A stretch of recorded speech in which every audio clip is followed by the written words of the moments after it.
With respect to branching out, I think there is an artistic answer, and then there's probably a realistic answer, something along the lines of, I just feel so creative and I want to do so much. And that's true, I guess. But I think a lot of that branching out, which is half a joke, but actually half seriously, has to do a lot with the collaborative process between composers and performers.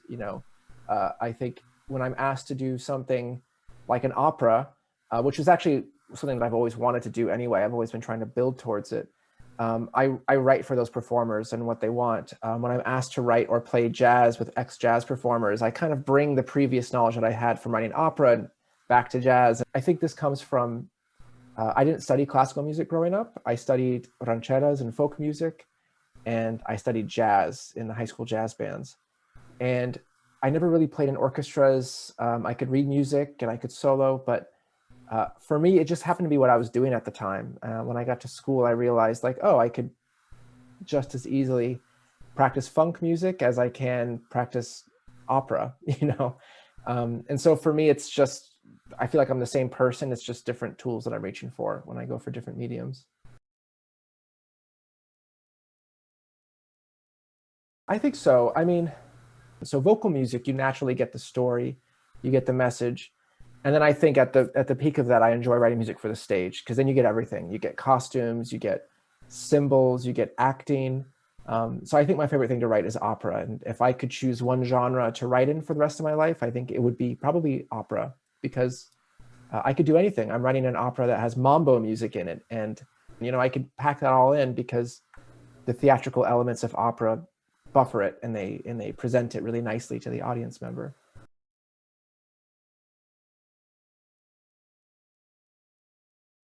There are different ways in which I think writing music can be challenging, and I'm learning this probably as of this past year, maybe because of the pandemic. Pieces can be challenging sometimes because they take a lot of time and effort to do, and I think for that, opera is very challenging. Opera takes me a lot of time to create, to understand, because everything has to be perfect. The reason it takes so much time is nothing can be complete on its own. If the music were complete, the libretto and the story wouldn't be necessary. If the libretto and the story were complete, the music wouldn't be necessary. If I'm writing for dancers on stage, I better leave room emotionally for them to fill in that puzzle piece. So all that planning takes time. But I think the ideas come quickly. Another way that things have been challenging for me is generally with electronic music, which I've dabbled with a lot. Just the overwhelming nature of all the choices. It takes me forever to decide what to narrow down to. And what to focus on. And that is almost like a mental puzzle challenge, without a lot of writing or busy work, just a lot of sitting there going like this, wondering what the hell is this plugin or connection on Macs going to do when a violin plays into it versus me singing into it, So I think I'm trying to find a healthy balance between all those different types of challenges, so I stay sane.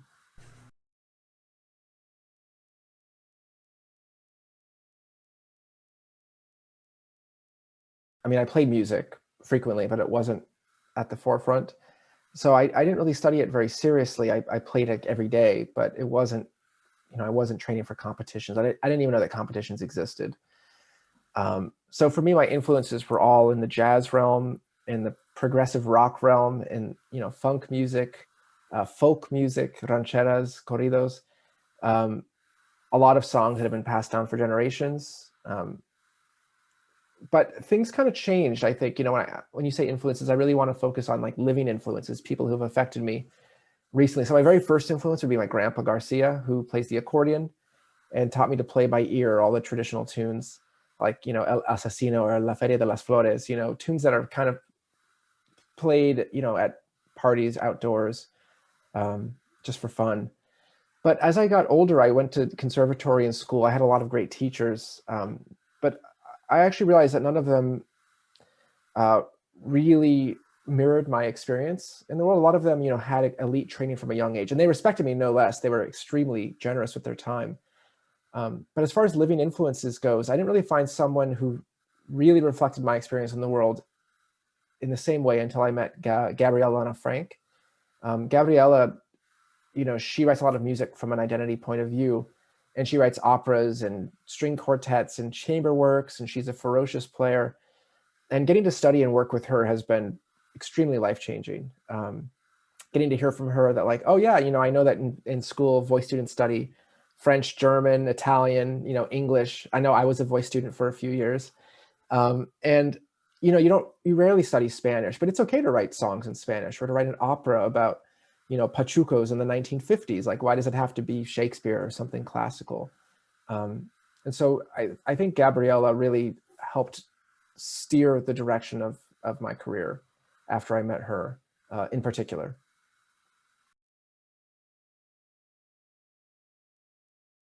I would say, in my formal training, I avoided, like so many people do, I sort of avoided what I considered what was least exciting, which was just where I grew up, because someone who's new to classical music, when you're 18, and jumping in, you're suddenly just like, there was whole eras, like there was romanticism, and I could dive into, Winterreise, and then, oh my God, like Ray Vaughan Williams, like these people were living through wars, and Messiaen, and like all this history becomes very, very seductive. And so I really dove into that style of music, and I really enjoyed it.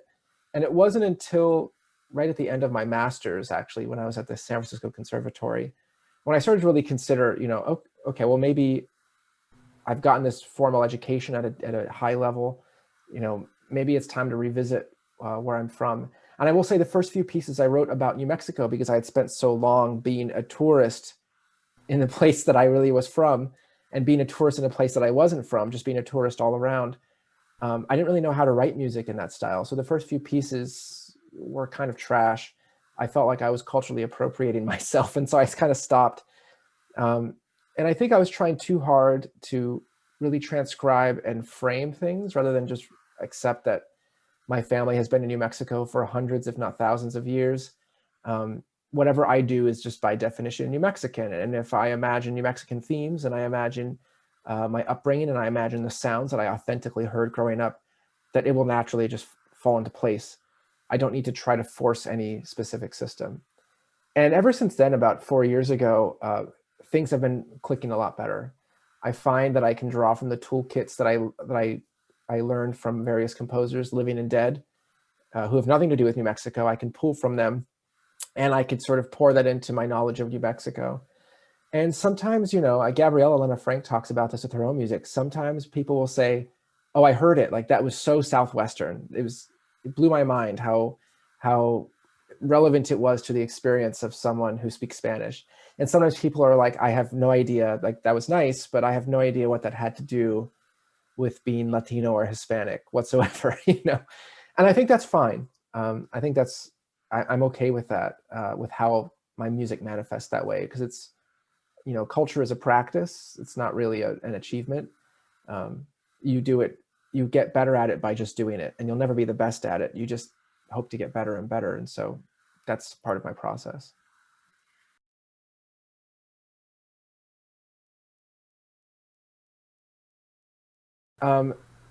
It's sort of like a big Venn diagram. I think it's helpful to think of locations that we generally partition very easily in our mind, just by nature of living in a Western society. So it's very easy for us to imagine different countries within Europe and different cities within Europe, right? Like, I think a lot of people in the United States, because of our culture, know that Rome is different from Naples, is different from, Sicily. People are from different areas, like Milan and Sicily are very distinct.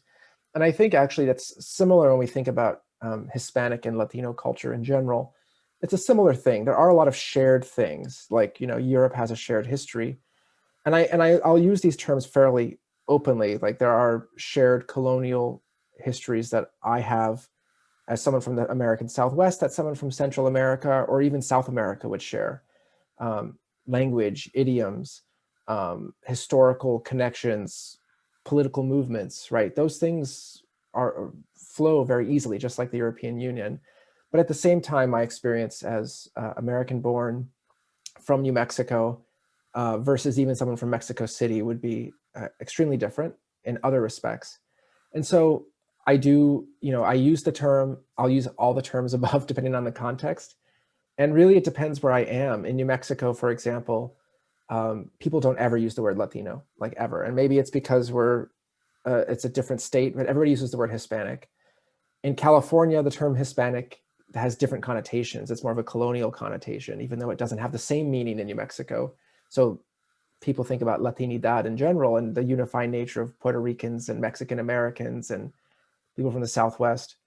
And then when I want to be very specific, I'll say I'm New Mexican or Nuevo Mexicano, because that is my particular culture, just like someone from Mexico City would be from there. But realistically, I would also admit that New Mexico historically is more like another state of Mexico. Culturally, Mexico is our grandfather culture.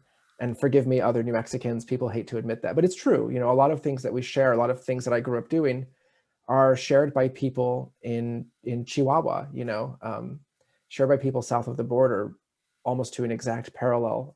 Our cuisine, I would say, is more similar with people just south of the border than it is with people from Mexico City, and the same for them. They share more with New Mexico than they do with Mexico City. So it's a big layers of definitions within definitions, but it kind of depends, I think, who you're talking to.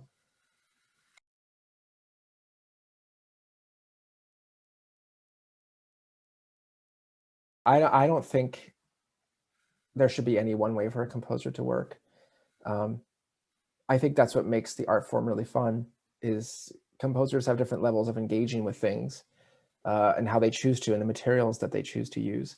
I mean, I think everybody, you know, one thing we're learning is not that we are bringing out identity, or composers who write music about their personal identities, rather that it's always existed. And it's an act of like self-censorship to not include it, you know, like rather than build identity out of nothing, it's really more like identity is always there, and to not use it is more like to cover it up, to actively obscure it, because it takes work to just not be yourself.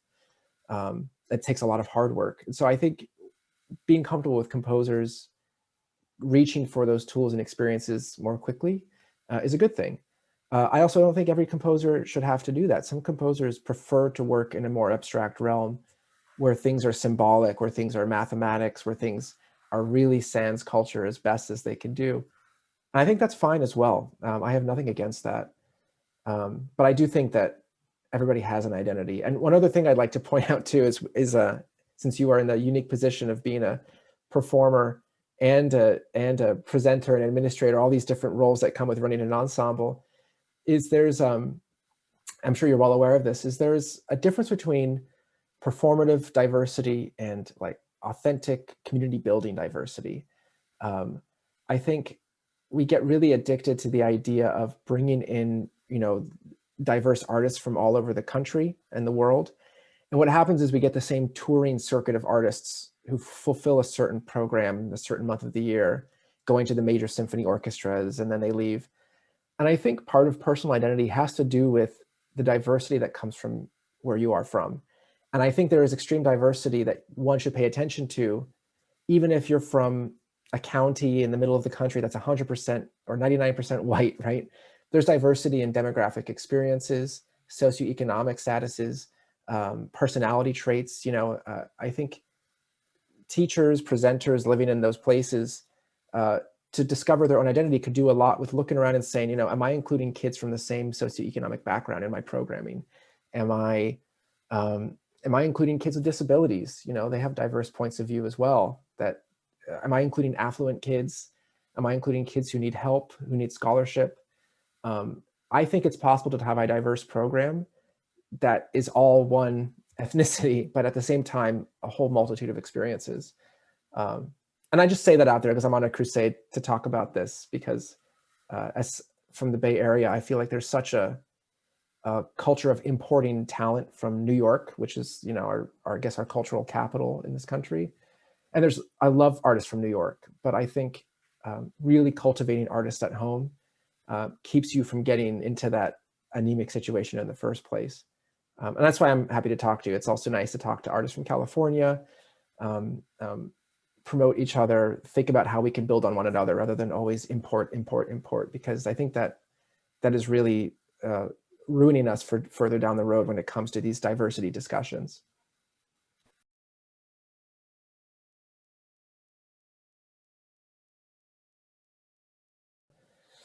I had a lot of things that were scheduled, premieres that I was excited about that got canceled, which actually isn't the bad thing. That's okay. I understand and agree with that. I think they should have been canceled. It's been really hard to really, I think, write pieces that I think everybody's felt the pressure to write music that responds to this time.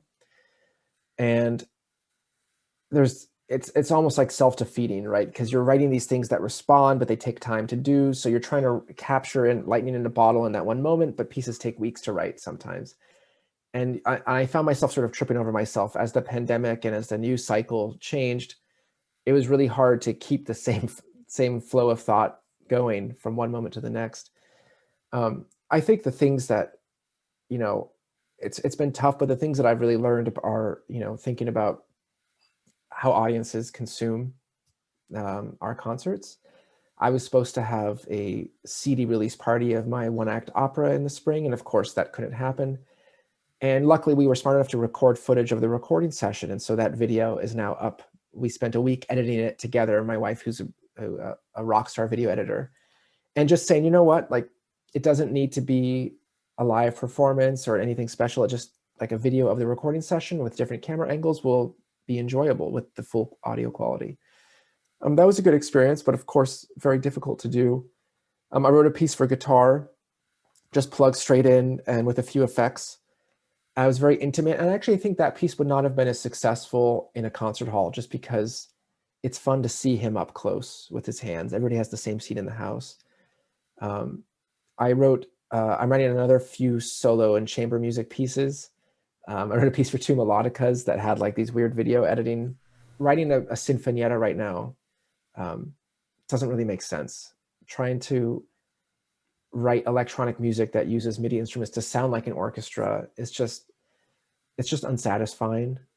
And I think, I'd love to say that some people were very productive, that I made an album of electronic stay-at-home music, but I didn't really. I really just spent a lot of time just trying to play catch up and figure out what people were even doing, and then just plan for the future.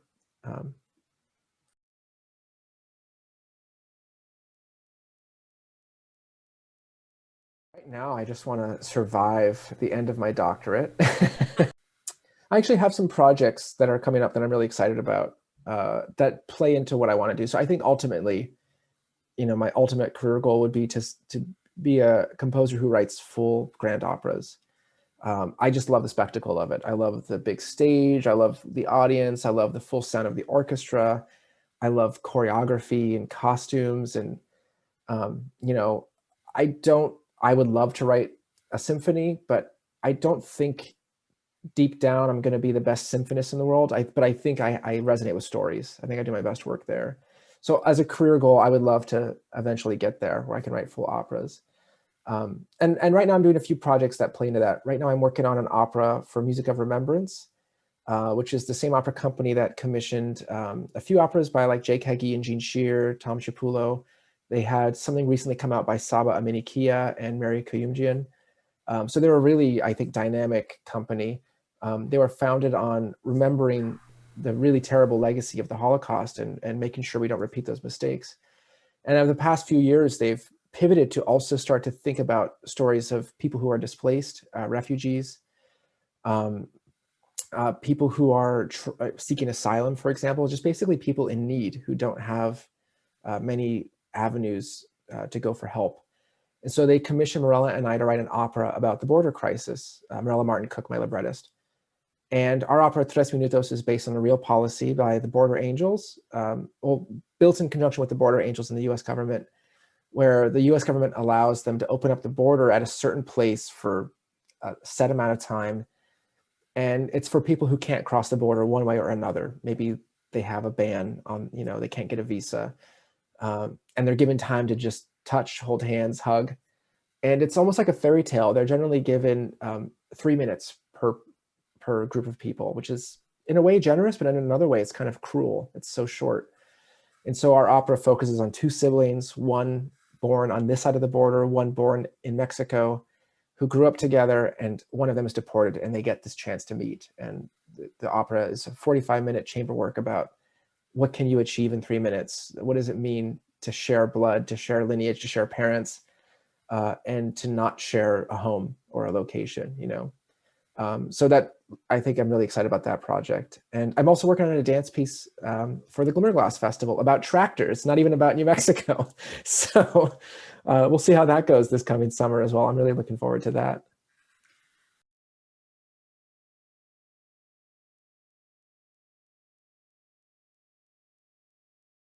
I really don't think I would be who I am if not for living in San Francisco for, you know, what, a decade or so. There's something about, you know, like you read about so many artists, like, you know, I don't know why I'm drawing this example, but like Gertrude Stein going to Paris, you know, there's something about finding yourself in a place that's not you, something distilling about it. And I don't think I would have appreciated being New Mexican so much if not for slowly becoming homesick as I lived in this glorious city that I adored, but it wasn't really home. It was the closest thing I could get aside from New Mexico. And, you know, grappling with what it meant to be me. And then I got a double shot of that when I moved to LA because suddenly I had no friend circles. I had nothing else. And I moved to LA for my doctorate, and I just arrived and I was walking the streets, a complete stranger, like really just nobody but myself. And LA, I love San Francisco, but LA in many ways is a much more multicultural city these days. And seeing people just in the street speaking Spanish, you know, going to markets, interacting with people that felt, to be honest, culturally more similar to New Mexico than San Francisco did, was further distilling and refining and further shocked me into place. The opera Pepito is partially based on, very loosely based on me and my librettist. The protagonist, Camila, she's someone who grew up in a place that is not known in the opera, but where she speaks Spanish. She's Latina. And you ascertain from the opera that she misses where she's from. She's a little homesick, and she's been like hardcore pursuing her career. She's a lawyer in this case, but someone who went to a university, got a high education elsewhere. And this dog, Pepito, really, sorry, my dog's actually, my literal dog's named Pepito, and he keeps coming to the door when I keep saying that. But however, this dog Pepito sort of brings back her desire to reconnect with that, sort of wakes her up and reminds her, like, oh, this is where I come from. No matter how fancy of a school I go to, I can't take that away. I can't ignore it.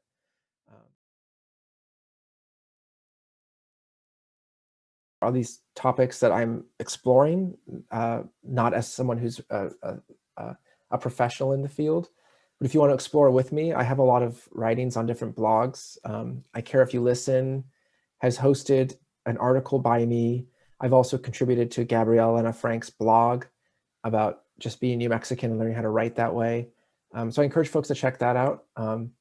And if they want to listen to the opera that I referenced, Pepito, there's a free video on YouTube that people can listen to with the recording session. I'm conducting the recording.